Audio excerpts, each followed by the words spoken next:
ओम शांति। आज है 9 अगस्त 2025 और आज है हम सबका बहुत प्यारा रक्षाबंधन का पावन त्योहार। सभी भाई बहनों को रक्षाबंधन के इस पावन त्योहार की बहुत बहुत हार्दिक शुभकामनाएं, बधाइयां बधाइयां। ये त्योहार बड़े खुशी का त्योहार है, जहां भाई बहन का स्नेह चारों ओर छलकता नजर आता है। भारत भर में ये त्योहार हर भाई बहन जैसे इंतजार करते हैं कि कब ये त्योहार आए और हम अपने भाइयों को प्यार से राखी बांधे, मुख मीठा करें और चारों ओर खुशियां बिखेरे। रक्षाबंधन का ये पावन त्योहार किस चीज का यादगार है, जहां भाई खुशी खुशी से अपने आप को बंधवाने के लिए तैयार हो जाते हैं। तो वास्तव में रक्षा कौन सी करनी है? इस संसार में कोई किसी की रक्षा प्रैक्टिकल में करने में भले समर्थ भी क्यों ना हो, लेकिन अगर वो समय और स्थान पर हाजिर हो तब। नहीं तो परमात्मा जो परम रक्षक है वही सबकी रक्षा करते हैं। और इसलिए शास्त्रों में भी ये वर्णन है कि द्रौपदी के 5 पति थे, लेकिन फिर भी कोई उसकी रक्षा करने के समर्थ होते हुए भी नहीं कर पा रहे थे। रक्षक तो भगवान ही बना और भगवान ने ही उसकी रक्षा की। ठीक इसी तरह हम सबका परम रक्षक परमात्मा है, लेकिन आज के दिन हम सबको स्वयं के साथ एक प्रतिज्ञा करनी होगी, तब परमात्मा भी हमारा परम रक्षक बनता है। तो स्वयं के साथ हमें कौन सी प्रतिज्ञा करनी है?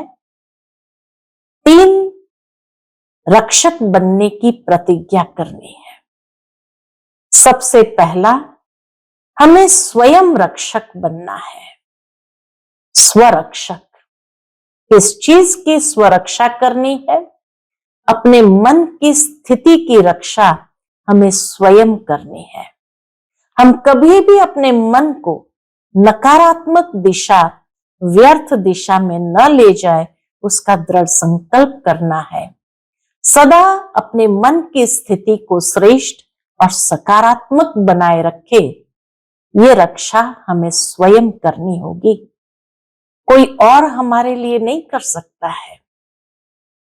दूसरी रक्षा जो हमें करनी है वह है मर्यादा रक्षक बनना है। परमात्मा ने हम सबको अमृत वेले से लेकर रात्रि तक जो मर्यादाएं दी है जीवन में पालन करने की, ये मर्यादाओं की रक्षा भी हमें स्वयं अपने जीवन में करनी होगी। कोई और हमारे लिए नहीं कर सकता है। आज दुनिया के अंदर अधिकतर कईयों पर जो संकट आते हैं वो इसीलिए आते हैं क्योंकि वो अपने जीवन में मर्यादाओं की रक्षा नहीं करते हैं। कहीं न कहीं मर्यादा की लकीर को लांघते हैं, तब जाकर के मुसीबत सामने आती है। तो दूसरा दृढ़ संकल्प जो हमें अपने जीवन में करना है कि मर्यादा रक्षक हम स्वयं बनेंगे। और तीसरा, अपने घर, बाबा के घर के वातावरण की रक्षा, वाइब्रेशन की रक्षा, जिसको दूसरे शब्द में कहा जाता है यज्ञ रक्षक। यज्ञ रक्षक भी हमें ही बनना है। कहा जाता है असुरों का काम है यज्ञ के अंदर विघ्न डालना, परंतु हम सभी इस यज्ञ की रक्षा करें। विशेषकर यहाँ के वातावरण और वाइब्रेशन की रक्षा हमें ही करनी होगी। जितना हम श्रेष्ठ वाइब्रेशन को प्रवाहित करेंगे, उतना ही हम इस वातावरण को सुरक्षित रखेंगे। तो 3 रक्षक हमें बनना है, स्वयं रक्षक, मर्यादा रक्षक और यज्ञ रक्षक। तब परमात्मा हमारा रक्षक बन हर क्षण हमें अपने ही आभा मंडल में समाये रखता है और सदा हमारी सुरक्षा करते हैं। साथ ही साथ कैसे ये रक्षा करेंगे, तो जैसे राखी के 2 धागे होते हैं। पहला धागा है हिम्मत और दूसरा धागा है उमंग उत्साह। तो हिम्मत और उमंग उत्साह के साथ हर कदम आगे बढ़ाना है और इस दृढ़ संकल्प में स्वयं को बांधना है, दूसरों को भी स्मृति दिलाते हुए इसमें बांधना है। तभी यथार्थ रूप से पवित्रता के बंधन में हम बनते हैं। प्योर वाइब्रेशन, प्योर मर्यादाएं और प्योर स्थिति के आधार से तब सही मायने में हम रक्षा बंधन को मना सकते हैं। तो पुनः पुनः आज के इस पावन दिन की सबको बहुत बहुत बधाइयां हो, शुभकामनाएं हो और हम सभी अपने आप में प्रतिज्ञा कर स्वयं को इस दृढ़ संकल्प में अवश्य बांधे और दूसरों को भी दृढ़ संकल्प में बांधने का कार्य करें। ओम शांति। आज के बाबा के मधुर महावाक्य भी इसी बात की ओर संकेत करता है कि बच्चे, तुम्हें भाई भाई की दृष्टि विकसित करनी है और इस पुरुषोत्तम कल्याणकारी संगम युग में परमात्मा आकर के हम सबको राखी का पावन बंधन में बांधते हैं, अर्थात पवित्रता के बंधन में बांधते हैं, जहां चारों ओर भाई भाई की दृष्टि और वृत्ति को विकसित कर सके और परमात्मा पिता आकर के माताओं बहनों पर ये कलश रखते हैं विश्व परिवर्तन का, जिसमें दृष्टि, वृत्ति, भावनाएं सब कुछ परिवर्तन हो जाता और हर एक को ये श्रेष्ठ पावन बंधन, रक्षा बंधन में बांधता है। तो सुनते हैं आज के बाबा के अनमोल मधुर महावाक्य। ओम शांति।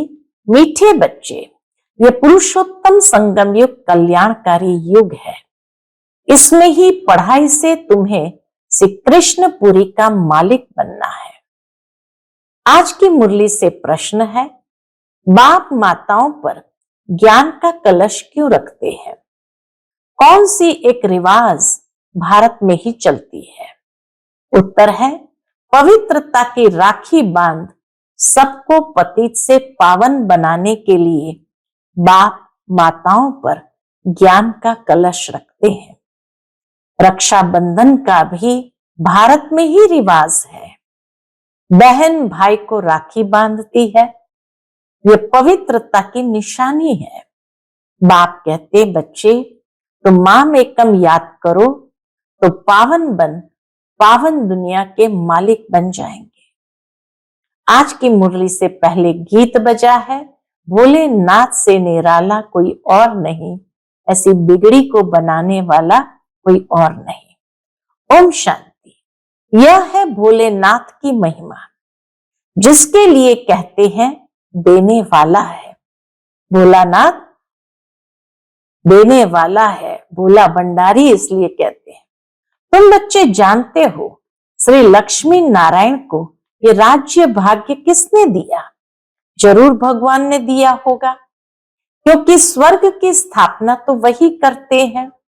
स्वर्ग की बादशाही भोलेनाथ ने जैसे लक्ष्मी नारायण को दी, स्वर्ग की बादशाही जैसे भोलेनाथ ने श्री लक्ष्मी नारायण को दी, वैसे ही श्री कृष्ण को दी। राधे कृष्ण अथवा लक्ष्मी नारायण की बात तो एक ही है, परंतु राजधानी है ना। उन्हों को सिवाय परम पिता परमात्मा के कोई राज्य दे नहीं सकते। उन्हों का जन्म स्वर्ग में ही कहेंगे, यह तुम बच्चे ही जानते हो। तुम बच्चे ही जन्माष्टमी पर समझाएंगे। दादा कहते राखी के बाद फिर आता है जन्माष्टमी, तो तुम बच्चे ही जन्माष्टमी पर समझाएंगे। श्री कृष्ण की जन्माष्टमी है तो राधे की भी होनी चाहिए, क्योंकि दोनों स्वर्ग के वासी थे। राधे कृष्ण ही फिर श्री लक्ष्मी नारायण बनते हैं। तभी तो भक्ति मार्ग में भी गायन है, श्री कृष्ण गोविंद हरे मुरारी, हे नाथ नारायण नम वासुदेवा। तो जिसको बचपन में श्री कृष्ण कहा, वही थोड़ा बड़ा होकर के गोविंद बनता, वही हरे मुरारी बनता है जब रास लीला रचाता है, और वही राजगद्दी पर जब बैठते हैं तो नाथ नारायण बनते हैं। तो राधे कृष्ण ही स्वयंवर के बाद लक्ष्मी नारायण बनते हैं। मुख्य बात कि उन्हों को ये राज्य किसने दिया, ये राजयोग कब और किसने सिखाया।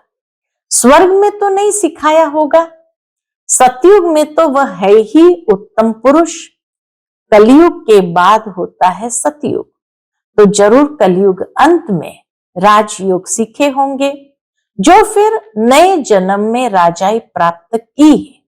इसलिए कहा जाता नर ऐसी करनी करे जो नर नारायण बने।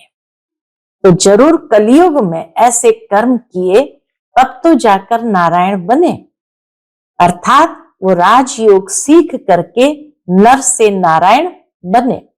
पुरानी दुनिया से नई पावन दुनिया बनती है, जरूर पतित पावन ही आया होगा। अब संगम युग पर कौन सा धर्म होता है ये किसको पता नहीं है। पुरानी दुनिया और नई दुनिया का यह है पुरुषोत्तम संगम युग जो गाया हुआ है। यह लक्ष्मी नारायण है नई दुनिया के मालिक। इन्हों की आत्मा को आगे जन्म में परमपिता परमात्मा ने राजयोग सिखाया, जिस पुरुषार्थ की प्रारब्ध फिर नए जन्म में मिलती है। इनका नाम ही है कल्याणकारी पुरुषोत्तम संगम युग। जरूर बहुत जन्म के अंत के जन्म में ही इन्हों को कोई ने राजयोग सिखाया होगा। कलयुग में है अनेक धर्म, सतयुग में था एक देवी देवता धर्म, संगम पर कौन सा धर्म है जिससे ये पुरुषार्थ कर राजयोग सीखे और सतयुग में प्रारब्ध भोगी। समझा जाता है संगम पर ब्रह्मा द्वारा ब्राह्मण ही पैदा हुए। चित्र में भी है ब्रह्मा द्वारा स्थापना किसकी, कृष्णपुरी की। विष्णु अथवा नारायणपुरी कहो बात तो एक ही है, कृष्णपुरी कहो विष्णु अथवा नारायणपुरी कहो बात तो एक ही है। अभी तुम जानते हो हम कृष्णपुरी के मालिक बनते हैं इस पढ़ाई से और पावन बनने से। शिव भगवान वाच है ना, श्री कृष्ण की आत्मा ही बहुत जन्म के अंत के जन्म में फिर यह बनती है। 84 जन्म लेते हैं ना, यह है 84वां जन्म। इनका ही फिर ब्रह्मा नाम रखते हैं, नहीं तो फिर ब्रह्मा कहां से आए। इसलिए ब्रह्मा सो विष्णु, विष्णु सो ब्रह्मा। ईश्वर ने रचना रची तो ब्रह्मा विष्णु शंकर कहां से आए, कैसे रचा, क्या छूमंतर किया जो पैदा हो गए। बाप ही उन्हों की हिस्ट्री बताते हैं, एडॉप्ट किया जाता है तो नाम बदलते हैं। ब्रह्मा नाम तो नहीं था ना, कहते हैं बहुत जन्म के अंत में तो जरूर पतित मनुष्य हुआ। ब्रह्मा कहां से आया इसको भी पता नहीं है। बहुत जन्म के अंत का जन्म किसका हुआ, वो तो लक्ष्मी नारायण ने ही बहुत जन्म लिए हैं। नाम रूप देश काल बदलता जाता है। श्री कृष्ण के चित्र में 84 जन्मों की कहानी क्लियर लिखी हुई है। जन्माष्टमी पर श्री कृष्ण के चित्र भी बहुत बिकते होंगे। क्यों? क्योंकि श्री कृष्ण के मंदिर में तो सब जाएंगे ना, राधे कृष्ण के मंदिर में ही जाते हैं। श्री कृष्ण के साथ राधे जरूर होगी। राधे कृष्ण प्रिंस प्रिंसेस ही लक्ष्मी नारायण महाराजा महारानी बनते हैं। उन्होंने ही 84 जन्म लिए, फिर अंत के जन्म में ब्रह्मा सरस्वती बने। बहुत जन्म के अंत में बाप ने प्रवेश किया और इनको ही कहते हैं तुम अपने जन्मों को नहीं जानते हो। तुम पहले जन्म में लक्ष्मी नारायण थे, फिर यह जन्म लिया। उन्होंने अर्जुन का नाम कह दिया है, अर्जुन को राजयोग सिखाया, अर्जुन को अलग कर दिया है, परंतु उनका नाम अर्जुन है नहीं। ब्रह्मा का जीवन चरित्र चाहिए ना, परंतु ब्रह्मा और ब्राह्मणों का वर्णन कहां भी है नहीं। ये बातें बाप ही बैठ समझाते हैं। सब बच्चे सुनेंगे, फिर बच्चे औरों को समझाएंगे। कथा सुनकर फिर औरों को बैठ सुनाते हैं। तुम भी सुनते हो फिर सुनाते हो। यह है पुरुषोत्तम संगम युग, लीप युग, एक्स्ट्रा युग। पुरुषोत्तम मास पड़ता है तो 13 मास हो जाते हैं। जिस साल में पुरुषोत्तम मास पड़ता है तो 13 मास हो जाते हैं। इस संगम युग के त्योहार ही हर वर्ष मनाते हैं। इस पुरुषोत्तम संगम युग का किसको भी पता नहीं है। इस संगम युग पर ही बाप आकर पवित्र बनाने की प्रतिज्ञा कराते हैं। पतित दुनिया से पावन दुनिया की स्थापना करते हैं। रक्षाबंधन का भी भारत में ही रिवाज है। बहन भाई को राखी बांधती है, परंतु वह कुमारी भी फिर अपवित्र बन जाती है। अभी बाप ने तुम माताओं पर ज्ञान का कलश रखा है। जो ब्रह्मा कुमार ब्रह्मा कुमारियां बैठ पवित्रता की प्रतिज्ञा कराने राखी बांधती है।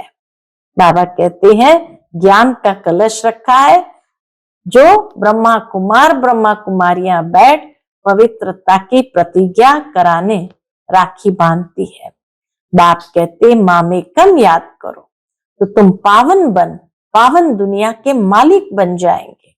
बाकी कोई राखी आदि बांधने की दरकार नहीं है। ये समझाया जाता है।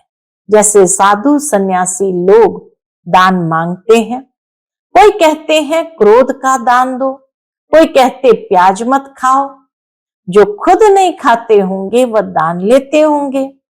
इन सब से भारी प्रतिज्ञा तो बेहद का बाप कराते हैं। तुम पावन बनना चाहते हो तो पतित पावन बाप को याद करो। द्वापर से लेकर तुम पतित बनते आए हो। अब सारी दुनिया पावन चाहिए, वह तो बाप ही बना सकते हैं।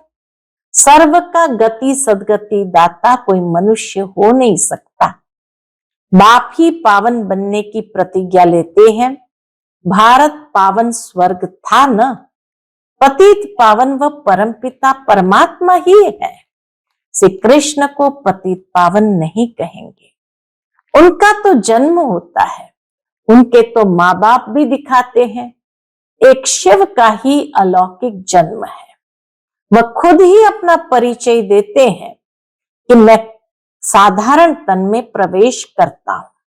शरीर का आधार जरूर लेना पड़े, निराकार को भी शरीर का आधार जरूर लेना पड़े। मैं ज्ञान का सागर पतित पावन राजयोग सिखलाने वाला हूं। बाप ही स्वर्ग का रचयिता है और नरक का विनाश कराते हैं। जब स्वर्ग है तो नरक नहीं। अभी पूरा रौरव नरक है। जब बिल्कुल तमो प्रधान नरक बनता है तब ही बाप आकर सतो प्रधान स्वर्ग बनाते हैं। 100% पतित से 100% पावन बनाते हैं। पहला जन्म जरूर सतो प्रदान ही मिलेगा। बच्चों को विचार सागर मंथन कर भाषण करना है, समझाना फिर हर एक का अलग अलग होगा। समझाना तो हर एक का अलग अलग होगा। बाप भी आज एक बात, कल फिर दूसरी बात समझाएंगे। आज एक बात पर समझाएंगे, कल फिर दूसरी बात समझाएंगे। एक जैसी समझानी तो हो न सके। समझो टेप से कोई एक्यूरेट सुने भी, परंतु फिर एक्यूरेट सुना नहीं सकेंगे। फर्क जरूर पड़ता है। बाप जो सुनाते हैं, तुम जानते हो, ड्रामा में सारी नूंद है।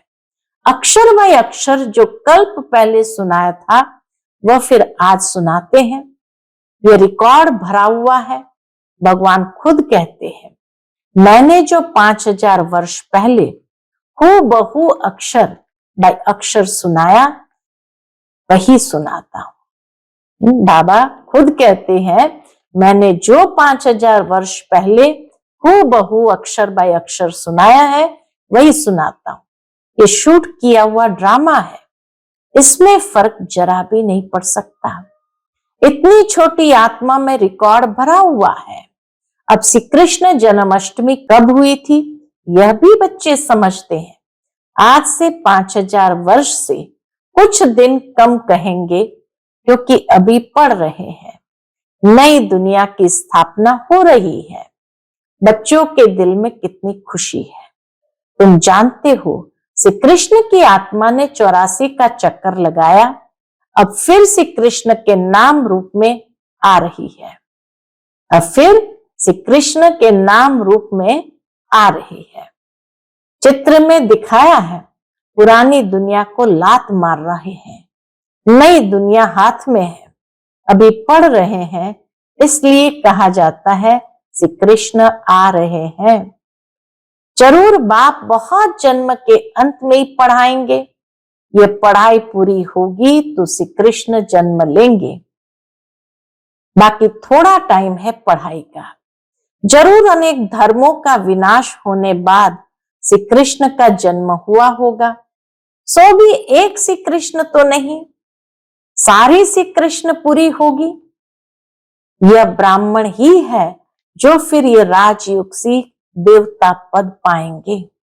देवताएं बनते ही नॉलेज से। बाप आकर मनुष्य से देवता बनाते हैं पढ़ाई से। ये पाठशाला है, इसमें सबसे जास्ती टाइम लगता है। पढ़ाई तो सहज है, बाकी योग में है मेहनत। तुम बता सकते हो श्री कृष्ण की आत्मा अब राजयोग सीख रही है, परम पिता परमात्मा द्वारा। शिव बाबा ब्रह्मा द्वारा हम आत्माओं को पढ़ा रहे हैं। विष्णुपुरी का राज्य देने हम प्रजापिता ब्रह्मा के बच्चे ब्राह्मण ब्राह्मणियां हैं। यह है संगम युग। यह बहुत छोटा सा युग है। चोटी सबसे छोटी होती है ना, फिर उनसे बड़ा मुख, उनसे बड़ी बाहें, उनसे बड़ा पेट, उनसे बड़ी टांगे, विराट रूप दिखाते हैं, परंतु उसकी समझाने कोई नहीं देते। तुम बच्चों को ये 84 जन्म के चक्र का राज समझाना है। शिव जयंती के बाद है श्री कृष्ण जयंती। तुम बच्चों के लिए यह है संगम युग। तुम्हारे लिए कलयुग पूरा हो गया। बाप कहते हैं, मीठे बच्चों, अब मैं आया हूं तुमको सुख धाम शांति धाम ले जाने लिए। तुम सुख धाम के रहवासी थे, फिर दुख धाम में आए। पुकारते हो बाबा आओ इस पुरानी दुनिया में। तुम्हारी दुनिया तो नहीं है। अभी तुम क्या कर रहे हो? योग बल से अपनी दुनिया स्थापन कर रहे हो। कहा जाता है, अहिंसा परमो देवी देवता धर्म। तुमको अहिंसक बनना है, न काम कटारी चलानी है, न लड़ना झगड़ना है। बाप कहते हैं, मैं हर 5000 वर्ष बाद आता हूं। लाखों वर्ष की बात ही नहीं, बाप कहते हैं यज्ञ तप दान पुण्य आदि करते तुम नीचे गिरते आए हो।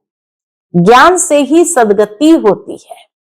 मनुष्य तो कुंभकर्ण की नींद में सोए हुए हैं, जो जगते ही नहीं है। इसलिए बाप कहते हैं मैं कल्प कल्प आता हूं, मेरा भी ड्रामा में पार्ट है। पार्ट बिगर मैं भी कुछ नहीं कर सकता हूं। मैं भी ड्रामा के बंधन में हूं। पूरे टाइम पर आता हूं। ड्रामा के प्लान अनुसार मैं तुम बच्चों को वापस ले जाता हूं। अब कहता हूं मन मना भव, परंतु इनका भी अर्थ कोई नहीं जानते। बाप कहते हैं देह के सर्व संबंध छोड़ मामेकम याद करो तो तुम पावन बन जाएंगे। बच्चे मेहनत करते रहते हैं बाप को याद करने की। यह है ईश्वरीय विश्वविद्यालय। सारे विश्व को सदगति देने वाला दूसरा कोई ईश्वरीय विश्वविद्यालय हो न सके। ईश्वर बाप खुद आकर सारे विश्व को चेंज कर देते हैं, हेल से हेवन बनाते हैं, जिस पर फिर तुम राज्य करते हो। शिव को बबुलनाथ भी कहते हैं, क्योंकि वह आकर तुमको काम कटारी से छुड़ाए पावन बनाते हैं। भक्ति मार्ग में तो बहुत शो है, यहां तो शांत में याद करना है। वह अनेक प्रकार के हठ योग आदि करते हैं, उनका तो निवृत्ति मार्ग ही अलग है। वह ब्रह्म को मानते हैं, ब्रह्म योगी तत्व योगी है। वह तो हो गया आत्माओं का रहने का स्थान, जिसको ब्रह्मांड कहा जाता है। वह फिर ब्रह्म को भगवान समझ लेते हैं, उसमें लीन हो जाएंगे। गोया आत्मा को मॉर्टल बना देते हैं, आत्मा को विनाशी बना देते हैं। जब कहते हैं कि आत्मा लीन हो जाएगी तो जैसे उसका अस्तित्व ही विनाश हो गया, तो इसीलिए उसको विनाशी बना देते हैं। बाप कहते हैं मैं ही आकर सर्व की सदगति करता। शिव बाबा ही सर्व की सदगति करते तो वह है हीरे जैसा, वह है हीरे जैसा। फिर तुमको गोल्डन एज में ले जाते हैं। तुम्हारा भी यह हीरे जैसा जन्म है, फिर गोल्डन एज में आते हो।